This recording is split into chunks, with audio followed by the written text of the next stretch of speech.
Alhamdulillah Rabbil Alamin. Wassalatu wassalamu ala ashrafil mursalin Sayyidina Muhammadin wa ala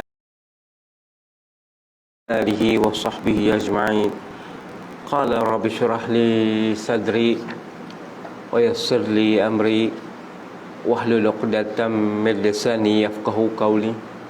Subhanaka la ilma lana illa ma 'allamtana innaka antal alimul hakim. Allahumma la sahla illa ma ja'altahu sahla wa antahu janazah syi'ta sahla. Assalamualaikum warahmatullahi ta'ala wabarakatuh. Yang saya hormati Tuan Merusi, Tuan Imam, Tuan Bilal, Tuan-tuan AJK Pentadbiran Surau, dan seterusnya kepada tuan-tuan hadirat-hadirat yang dirahmati Allah sekalian. Alhamdulillah, nak syukur kepada Allah Ta'ala di waktu kita susah ni, di waktu kita menghadapi kepayahan ini, Allah bagi juga kemudahan, boleh kita bertemu dalam majlis ilmu. Allah rasa syukur sangat. Kalau tak ada majlis ilmu, rasa dunia ni sepi. Masjid-masjid pun tutup, ataupun masjid-masjid tempat menjadikan ibadat ritual saja. Sudah semayang balik, Allah sepinya dunia. Alhamdulillah, kita dapat bertemu dalam kuliah Allah. Ini penting sekali, dalam kuliah subuh dan sebagainya. Allah menjadi saksi kepada kita. Satu hari confirm kita akan tinggal. Kita bukan duduk selamanya begini, kita akan tinggal. Kita akan tinggal sejarah kita. Kita akan tinggal. Pernah kita duduk di sini, mungkin dalam 20 tahun lagi. Kalau datang sini, teringat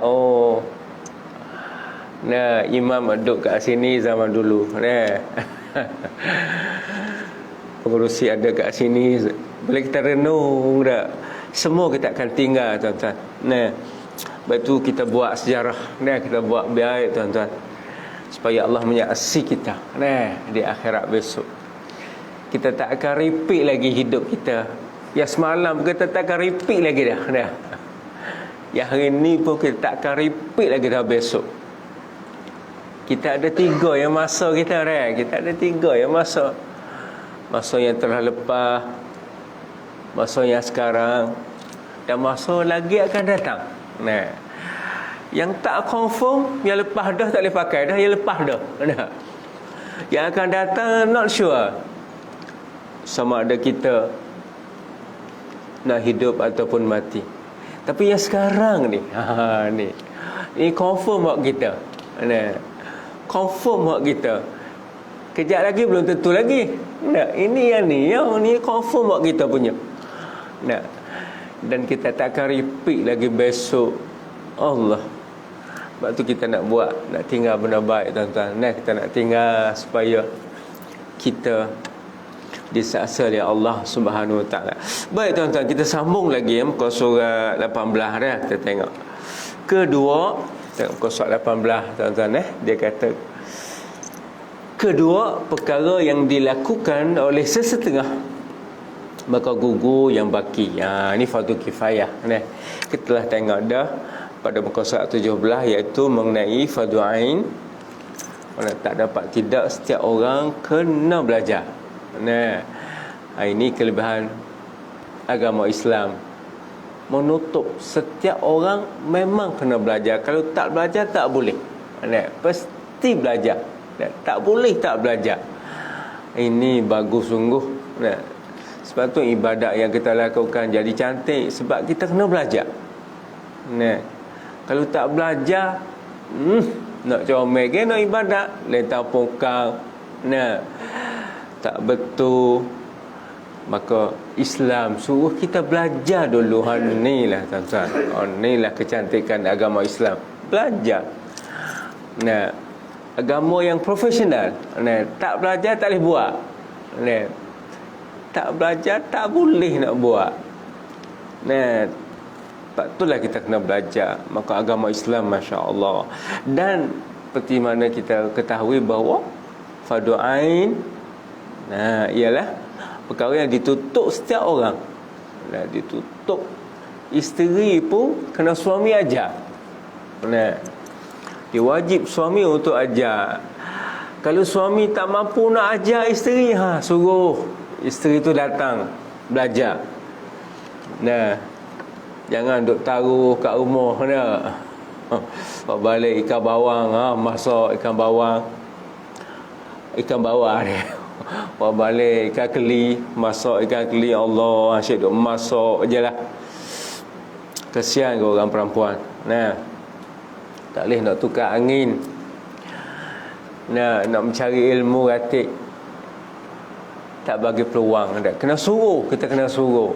Ada juga isteri kadang-kadang malah juga isteri pun belajar. Jangan. Wajib tanggungjawab kita kena suruh isteri belajar. Memang kalau tidak berat, kita kena mengajar sendiri. Mengajar berat. Nak kerja lagi, nak balik mengajar isteri lagi. Itu satu hal. Tapi kalau pencen ni boleh kot dah mengajar. Tapi itulah, kita tak lepas tanggungjawab kita. Baik tu bawa datang, senang nak bawa. Kereta kita ada kursi kosong sebelah tu, bawa isteri. Mutu kita kosong kat belakang tu, bawa isteri. Supaya isteri pun jadi balancing. Dia pun dengar, kita pun dengar. Sama-sama dan interaksi tu bagus. Sama-sama faham. Dia pendengar ilmu, kita pendengar ilmu. Senang untuk nak bicara, nak bincang, nak apa, senang. Ini kita sebelah yang duk belajar. Kita ya, isteri tak belajar. Ini jadi rugi juga. Saya rasa rugi. Kita yang belajar, isteri tak. Kita nak balik nak mengajar tak sama dah dengan kita belajar. Kita belajar dapat 70%, nak balik bawa ke isteri mungkin dekat dalam 40%. Itu pun kalau rajin, kalau malah tak mengajar isteri, tak belajar sampai ke bila. Allah, ni rugi tuan-tuan.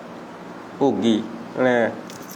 Kalau di surau tu tak ada tempat khas untuk perempuan, okeylah. Ni surau kita ada ni, tempat untuk perempuan ni. Masya Allah, cantik pula. Kalau boleh bawa isteri, Allah, lepaslah tanggungjawab kita, dosa kita. Berat juga. Ini fardu ain. Mana setiap orang kena belajar. Allah, setiap orang. Ini kita nak menghadap raja kita, Allah Subhanahu Wa Taala. Tak boleh nak menghadap dengan keadaan jahil. Tak boleh nak menghadap dengan keadaan yang tak bersuci, tak bersih. Nak menghadap dengan keadaan banyak dosa. Nak menghadap dengan keadaan yang tak boleh nak menghadap Allah Subhanahu Wa Taala, tuan-tuan. Kaku, kita jadi kaku, kelu, nak cakap apa lagi dah. Kalau Tuhan tanya, apalah kamu duduk di dunia dulu, nak buat apa? Kan seperti saya ceritakan tuan-tuan, kita tak akan mengajak, kaki kita tak akan mengajak ke depan kecuali dia soal masa buat apa di dunia dulu. Allahu Akbar. Masa dia buat apa di dunia dulu, masa dia buat apa masa. Ilmu, belajar ke tak ilmu? Belajar ke tak ilmu? Allah, belajar ke tak ilmu? Dan buat apa dengan ilmu? Amal ke tak? Soalan Allah. Harta, ambil dari mana harta? Ambil dari mana harta?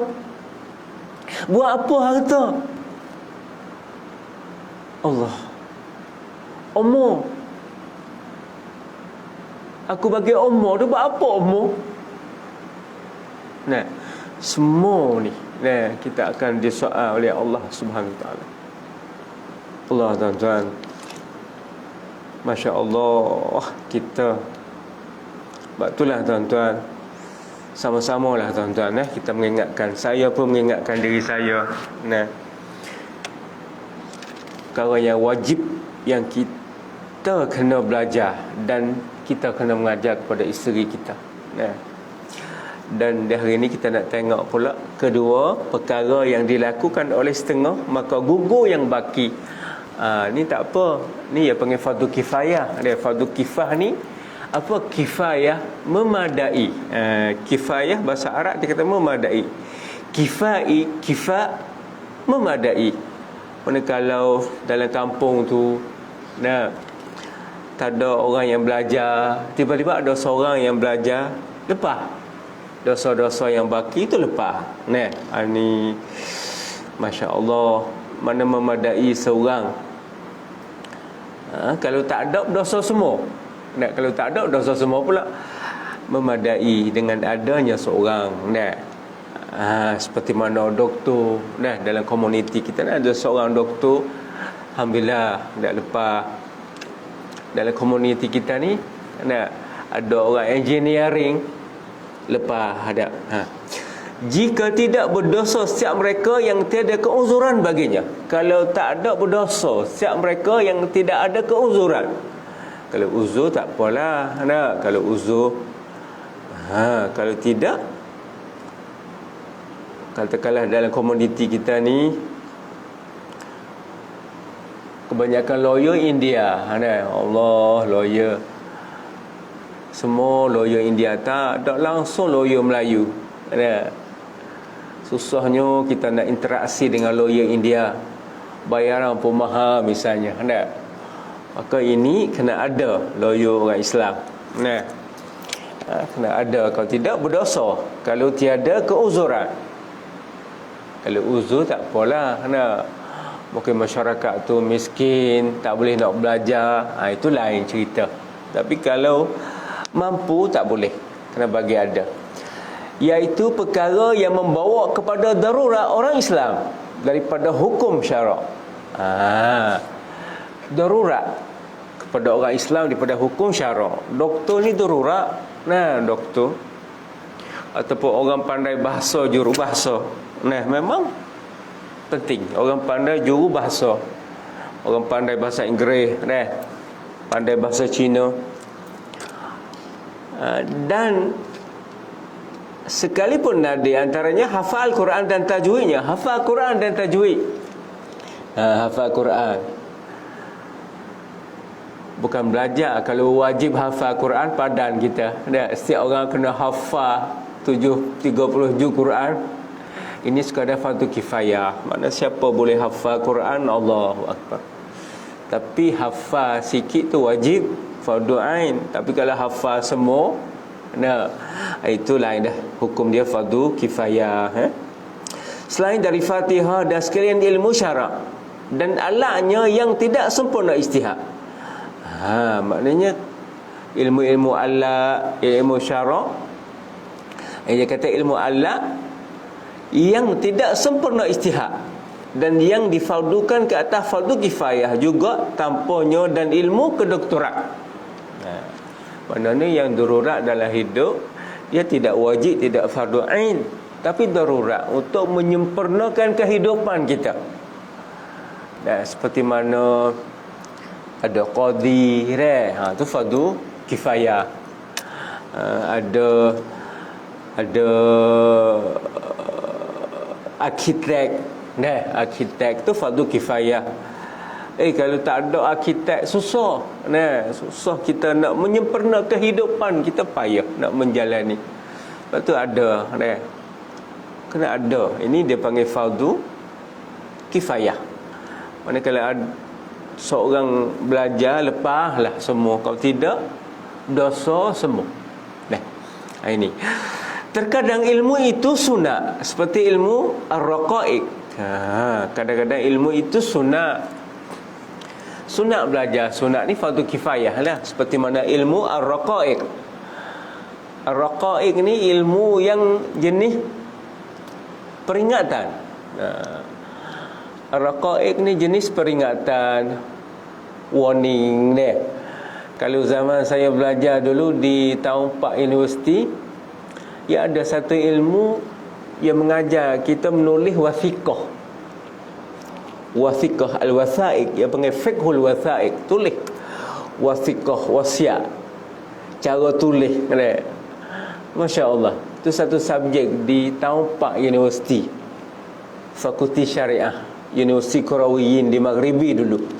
Ia mengajar kita tulis wasaiq.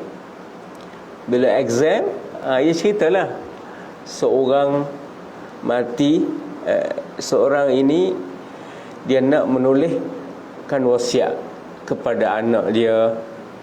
Dia punya hartanya gini. Tuliskan wasiat. Exam, tulis wasiat. Ayat dia kerah. Ayat dia punya ayat undang-undang dia, ayat enactment ni, ayat dia memang kerah. Ayat dia, mengapa tak boleh buat, kena mengapa saja. Itulah mengajar kita. Dan ilmu peringatan dan teguran dengan ayat dan hadis yang menggalak dan menakutkan. Ini dia panggil tarhib wal targhib. Targhib menggalak, tarhib menakutkan.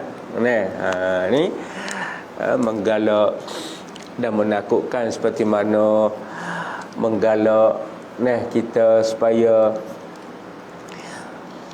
dalam satu buku yang ditulis oleh As-Sayuti, Imam As-Sayuti, dia tulis tentang at-tarhib wa targhib. Tarhib menakutkan, targhib menggalakkan. Menggalak orang solat, menakutkan orang yang tinggal solat. Allah, orang tinggal solat ni seksanya macam-macam. Itu tarhib, targhib. Tarhib ni menakutkan dan menggalakkan. Dia menakutkan, dia cerita seksa orang yang tak solat dalam kuburnya. Allah, seksa dengan ular, Syuja'ul Aqra datang. Itu menakutkan. Menggalakkan pula orang yang solat, Allah bagi kemudahan hidup, murah rezeki. Itu targhib, menakut dan menggalak. Sejarah orang-orang soleh. Ini sejarah-sejarah orang soleh Allah, sejarah wali-wali Allah. Kita nak belajar. Ini sunnah ilmu ni, kita belajar. Tak wajib pun, tapi sunnah. Maksudnya kita belajar, kita tengok daripada latar belakang orang-orang soleh. Dulu kita pernah dengar Tok Kenali Kelantan, Tok Kenali ni dia kaki dia bulat, dia pergi solat. Maksudnya kaki dia bulat. Zaman dulu tak tahulah kesihatan, tak tahulah dah kesihatan. Mana kakinya bulat kaki. Mana ulat tu duduk makan daging gudih dia tu. Dan dia pergi, bila dia nak semayang, dia keluarkan ulat tu. Dia keluarkan ulat, dia basuh, dia semayang. Bila semayang, sudah elok semayang, dia pun ambil ulat tu masuk balik. Masuk tempat gudih. Kerana ulat duduk situ, ulat nak makan, makanan ulat. Allah, Masya Allah, sungguh wali Allah. Allah, masuk ulat balik, geli rasa masuk ulat. Betul, ulat pun makan. Kerja dia duduk situ makan. Nanah apa makan. Allah, Masya Allah. Ada diceritakan juga di Kelantan. Ini keturunan Tok Kenali juga, tapi dah hujung-hujung, jeraming hujung-hujung dah. Warak, Masya Allah. Katanya dia naik bersikar, Bila naik bersikar tu ada serangga sumuk. Dia baris semut panjang Kan semut tu bila dia nak lakah jalan kan, dia banyak naik bersikar. Bila sampai kat semut tu, dia berhenti dan akak bersikar. Akak bawa ke sana, takut terpijak semut tu. Allah, Masya Allah, sungguh kita tengok Ni cerita-cerita orang-orang soleh. Inilah kita disuruh baca, kita tengok. Inilah orang-orang soleh. Tu begitu sekali dia interaksi dengan makhluk bagaimana. Nah. Dan Tok Seleha, kita pernah dengar Tok Seleha dulu. Nah, Tok Seleha ni ada lubang. Dia gali lubang. Nah, di bawah rumah dia tu ada satu lubang. Dia duduk dalam lubang tu lah dia ketapa. Nah. Dia berdoa dengan Allah. Dia kata di lubang tu dia guna juga untuk dia mengajar diri dia. Kalau diri dia lalai misalnya, dia turun duduk dalam lubang tu, dia kata ke diri dia, tengoklah kamu lalai kepada Allah, ni kamu akan duduk dalam kubur macam ni lah, kamu akan duduk dalam tanah macam ni lah, nah, gelap gini lah. Dia kata ke dia pada diri sendiri. Allahu Akbar, Masya Allah. Nah, warning diri sendiri dalam tanah. Nah, duduk gelap dalam tanah Allah. Inilah tuan-tuan, kita tengok sejarah-sejarah orang-orang soleh. Nah, inilah orang-orang soleh. Allah, mereka inilah. Nah, kita ni kadang-kadang Tuhan nak turun bala dunia ni, Tuhan hormat pada orang-orang soleh. Nah, Allah malu pada orang-orang soleh. Orang soleh ada di dunia ni, Tuhan tak turun bala. Tapi bila orang soleh dah tak ada, wali-wali Allah dah tak ada, itulah Allah turun bala. Orang-orang soleh dia berdoa kepada Allah, dia berdoa. Orang-orang wali-wali Allah dia berdoa. Kadang-kadang kita tengok orang soleh ni, wali-wali Allah ni, kita tak nampak pun kata dia wali Allah. Tak nampak pun. Tapi ya Allah, tengah hari kita tengok biasa je, tak ada beza. Tapi malam dia beribadat bagaimana. Allah, inilah tuan-tuan. Sebab tu takut kadang-kadang kita nak keluar kata-kata yang tak sepatut. Seperti mana kita dengar wali al-Ghawth. Wali al-Ghawth ni wali orang gila. Macam orang gila, pakaian kotor, bau busuk. Allah Akbar. Tapi dia wali Allah. Wali. Kita salah kata. Allah Akbar. Masya Allah. Ada seorang, seorang ni dia pergi Mekah. Dia pergi Mekah. Bila dia pergi Mekah,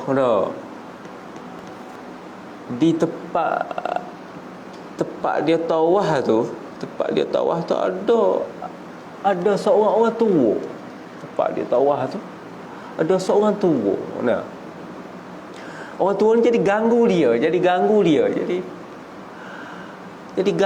Dia nak pergi, orang tua ni lintah, dia nak pergi sini, orang tua jadi ganggu pergerakan dia dalam nak tawaf Baitullah tu. Dia pun tapar, nak marah, tapar lalu, tapar orang tua tu. Jatuh orang tua tu, ya Allah. Jatuh. Lepas jatuh tu hilang orang tua tu, tak ada. Hilang lalu, tak nampak. Orang tu cerita kat saya lah, dia balik cerita, dia kata, Allah sesal ustaz saya. Saya berkatalah, kenapa tapar? Tak, biarlah, kita elok lah, biarlah, jangan duk tapar dia. Kata saya, geram sungguh. Dia kata, ganggu. Kita nak boleh pergi Mekah sekali pun bukan senang. Duk ganggu pula. Dia kata, Allah, tapar sungguh, tapar kuat. Takut. Takut. Itu adalah wali Allah. Allah ni tak berani dengan wali Allah ni. Sebab tu kadang-kadang datang berupa minta sedekah. Minta sedekah. Nak bagi-bagilah, jangan kata Allah. Setengah tu kata pula, Allah, awak ni muda lagi ni. Carilah kerja. Jangan kata takut. Wali-wali inilah dia sejarah orang-orang soleh ni. Dan dengannya menyempurnakan bahagian ilmu yang 5. Ni bahagian-bahagian ilmu yang bersangkutan dengan ilmu sunat-sunat yang kita belajar ni. Kita belajar sejarah wali-wali Allah, sejarah orang-orang soleh Allah ni. Saya kadang-kadang menangis bila dengar orang soleh. Dia buat sesuatu, kita tengok dia buat sesuatu tu, jadi Allah menangis. Nah, kita tak sampaian, kita tak kesampaian. Seperti mana kita dengar orang soleh. Tengah hari dia biasa, bila malam dia habiskan 2 juz Quran. Malam 2 juz Quran. Mana pada lepas isyak ni biasa dia dengan anak-anak, dengan anak-anak. Bila sudah anak-anak pukul 10, tu dia mula dah. Dia mula mendekat dengan Allah, masuk dalam bilik. Dia baca Quran sampai 2 juz Quran. Bila kita tanya, boleh ke pukul 10, pukul 12? Oh, dia kata, bila baca Quran, mata jadi kerah lalu dah. Kerah, tak mengantuk lagi dah. Allah 2 juz Quran. Banding dengan kita rasa Allah Akbar inilah. Banyak lagi kita baca orang-orang soleh. Dan sesungguhnya saya telah memanjangkan perpindahan ke atasnya pada asal, di mana tidak digalakkan berjahil dengannya lagi. Tak digalak untuk kita jahil. Maksudnya kita belajar, kita baca lagi, baca Allah harap kita baca buku-buku orang soleh ni. Baik, kita tengok muka surat 19 tuan-tuan. Perkara diperlukan oleh penuntut ilmu. Masya Allah. Penuntut ilmu ni yang ditulis oleh Syekh Syekh Alawi As-Saqaf. Bagaimana dia tulis di zaman dia. Zaman kita ni perlu apa? Zaman kita ni kalau student perlu handset. Tak sama dengan zaman dulu dah. Zaman dulu perlu apa? Zaman kita handset. Kena ada handset. Tak ada handset tak boleh nak belajar dia. Semua masuk handset. Arahan-arahan masuk tu ke handset. Baik, dia kata, maka menjadi hak di atas mereka yang menuntut hukum ahkam ilmu itu menetapkan kaedahnya supaya dapat mengembalikan cabang-cabang dan juzuk ilmu yang tersebar. Mana tanggungjawab kita ialah kita memegang kaedah. Kita pegang kaedah. Kita pernah dengar dulu tak? Pepatah Cina ke? Dia kata, daripada kita bagi ikan, baik kita mengajar dia mengair. Kalau kita bagi ikan, habis ikan, dia tak boleh dah, tak ada ikan dah. Tapi kalau kita mengajar dia mengair, habis ikan dia mengair, habis ikan dia mengair. Begitulah kaedah tu yang panggil kaedah. Kita pegang kaedah. Bila kita pegang kaedah mengair tu, Allah, mari belakang dah lah ikan apa kita pandang mengair. Begitulah kita belajar usul fiqh. Kita pegang kaedah. Maka yang lain tu kita akan turut kaedah tu semua. Sebab itulah sebab tu dah dalam fiqh dia ada satu masalah. Orang terlupa tolak. Dia ni terlalu banyak tolak isteri. Terlupa. Mudah orang jenis panah barang tolak. Tolak. Akhir terlupa. 3 dah kau. Terlupa. 3 padahal lebih 3 lah. Tapi dia terlupa. Dia jumpa ustaz. Ustaz tanyalah, dah tolak berapa dah? Tak tahu ustaz. Terlupa, tak ingat sungguh. Tak ingat ustaz. Cuba ingat kok boleh ingat Tak ingat ustaz, tak ingat sungguh ustaz. Kena ingat takkan tak ingat kita tolak isteri kita. Takkan tak ingat. Tak ingat sungguh Ustaz. Kalau tak ingat macam tak ada apa-apa, dikira semula, dikira macam tak ada apa-apa. Tu kaedah dia. Kalau kita tak ingat, dikira kosong, tak ada. Walaupun kita tolak berapa pun, kita tak ingat, dikira semula. Tu kaedah dia. Aslu fil asya al-ibahah.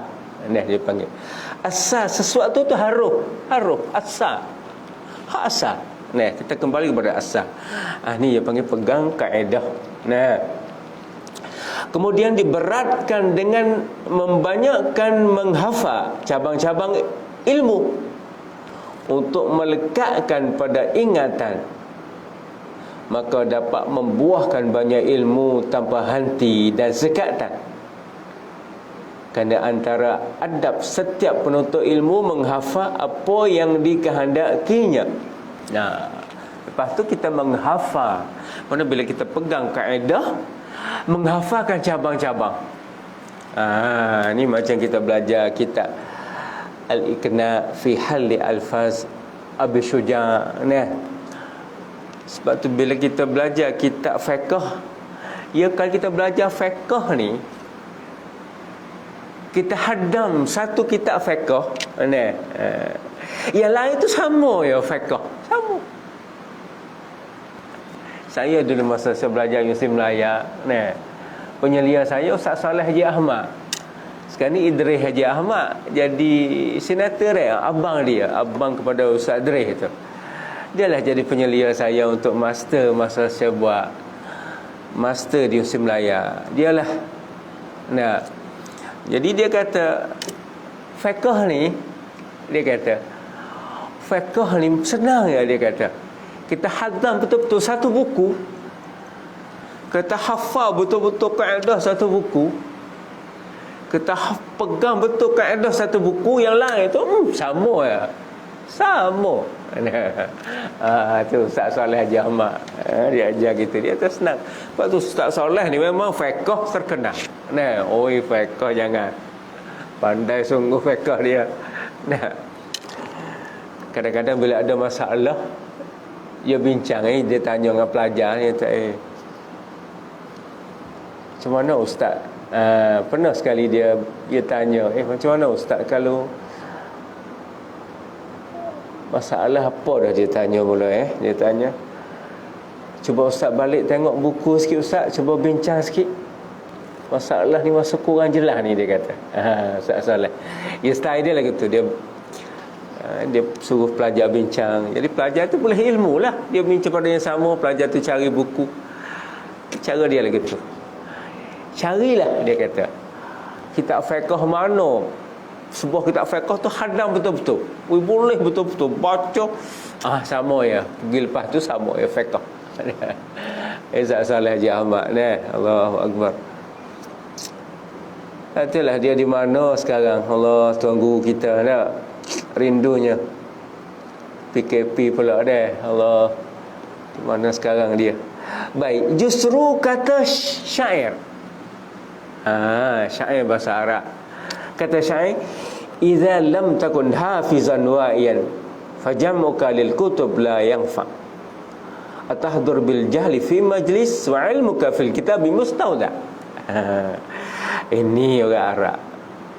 Tengok dia katakan, jika kamu tidak menghafal dan sedar, maka kamu kumpul buku tidak dimanfaati. Mana kalau kita tak mengapa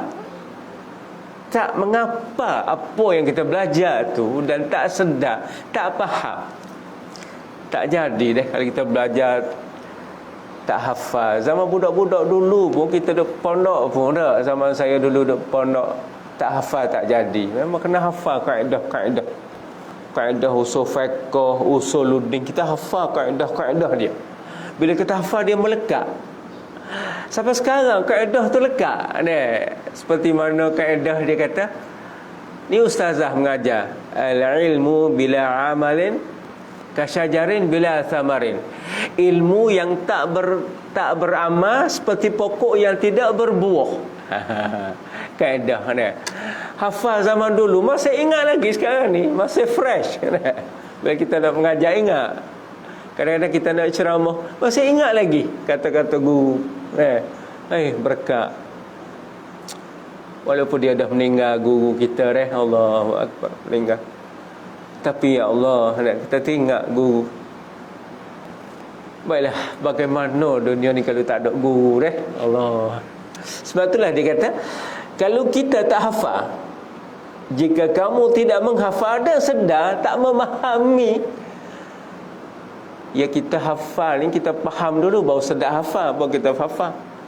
Kalau kita hafal buta tuli gitu, tak jadi, dia tak lekat. Nah, kita faham, kita hafal. Dia kata kalau kita tak hafal dan tak faham, maka kamu kumpul buku tidak dimaafkan. Duk kumpul buku tak ada manfaat. Tak jadi, duk main kumpul buku saja. Tapi tak hafal, tak menjadi. Ini kaedah. Tak ada, tak menjadi. Duk kumpul buku, duk susun buku, duk susun buku tu kau bukan main. Hafal dak, faham dak, tak menjadi.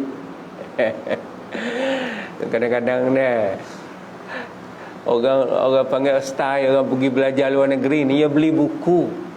Soal faham tak faham tu lain kira beli banyak buku. Jadi perhiasan pula. Boleh ambil gambar bila buku gambar depan buku, jadi perhiasan pula tak faham sekarang, tak faham, belajar pun tak habis tak. Tapi semangat kumpul buku, dia kaedah ni tak boleh. Kumpul buku tak faham, tak jadi. Tak jadi. Baru ni seorang ustaz kita meninggal Ustaz Yusah. Dia nama Ustaz Ikhwan, kalau tuan-tuan kenal dia Ikhwan, nama Ikhwan. Dia belajar di Jordan. Masya Allah, dia rajin dia rajin sungguh, dia rajin dan dia beli buku banyak bukunya, banyak sangat tu. Bila dia meninggal, wakaf ke pustaka Yusah. Jadi adik-beradik dia tak nak buku banyak sangat ni, kata tak apalah, wakaf terus kepada perpustakaan Yusah. Dia wakaf terus. Banyak bukunya. Ya Allah, ada banyak. Apalagi kalau orang belajar di Madinah, buku percuma. Orang kerajaan Saudi bagi senang dia ada duit untuk beli buku. Kalau di Mesir ni buku murah, tapi kena beli sendiri. Tapi rezeki saya habis belajar di Sudan, doktor di Sudan, balik ke Mesir.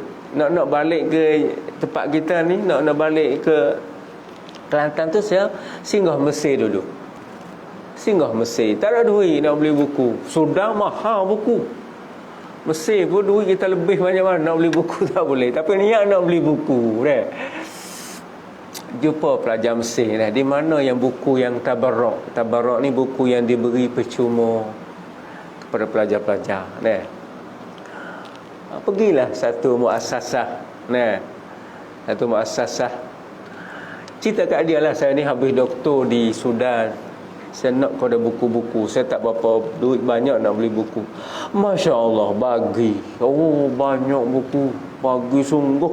Lepas tu saya berjumpa dengan Al-Liwa. Liwa ni yang bencin. Liwa ni general. Liwa dia panggil bawah pada general. Liwa ni major dah, apa dia panggil itulah pangkat askar, pencen. Orang Mesir pencen. Dan dia pencen. Dan banyaklah orang duk cerita Liwa ni dia akan taja pelajar Asia kita belajar di Mesir. Mana siapa nak belajar Mesir, dia akan bagi tiket. Duk sana dia akan bagi duit. Pergi dan buat janji, buat temu janji dengan dia. Dia datang, Masya Allah, dia datang. Saya pun datang dan kita bincang tentang buku-buku. Dia kata pergilah, tengoklah buku di Cairo ni pustaka mana, ambil je. Cerita kat saya. Allah, rezeki sungguh, rezekilah saya. Banyak saya boleh buku. Banyak buku-buku moden Oh, tak boleh nak beli mahal. Itulah rezeki saya Itulah nak cerita Allahu Akbar. Lepas tu rasa nak menangis rasa dah. Allah, ada juga hamba Allah yang beri. Rasa nak menangis Kau nak beli sendiri tak mampu.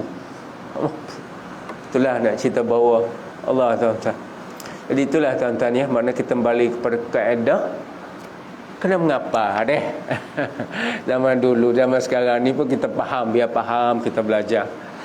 Kita belajar, kita faham lain. Kita pun rasa nak kesinambungan tu kita nak. Tapi kalau datang duk menyenguk, duk tunggu nak masuk insya, lepas tu nak balik makan, tak menjadi. Tak menjadi. Tak kena buat kelas lah. Lepas tu mari kita biar ikhlas dengan Allah. Nak duk dengar ustaz, dengar biar ikhlas, duk sungguh. Ni bila ustaz lewat sikit kau dapat gelisah dah. Gerak sana, gerak sini. Siap keluar. Tak boleh. Dia tak ada ikhlas. Lepas tu cuba ikhlas dengan Allah. Barulah boleh ilmu. Walaupun kita tak hafal pun. Zaman kita ni nak hafal agak susah sikit. Biar kita faham apa yang kita belajar.